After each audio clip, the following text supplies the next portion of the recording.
Hello বন্ধুরা, তো সকাল সকাল সবাইকে জানাই গুড মর্নিং। তো বন্ধুরা কেমন আছো তোমরা সবাই? আশা করছি ভালো আছো। তো বন্ধুরা আজকে একদম সকাল সকাল চলে এসেছি মাছ বাজারে মাছ কিনতে।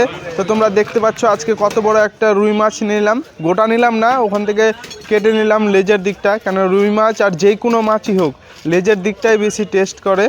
তো মাথা ছাড়া নিলাম আজকে রুই, 220 টাকা কিলো নিল। দারুণ বিশাল সাইজ রুইটা, মোটামুটি এই 3.5 কিলো 4 কিলোর কাছাকাছি হবে। এই রুইটা খেতে দারুণ লাগবে।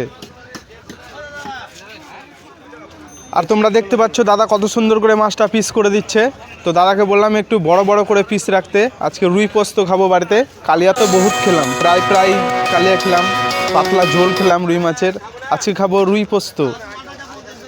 তো দেখা যাক বন্ধুরা খেয়ে কেমন লাগে, তোমাদেরকে আবার নেক্সট ভিডিওতে জানাবো কেমন লাগলো খেতে রুই মাছের পোস্ত।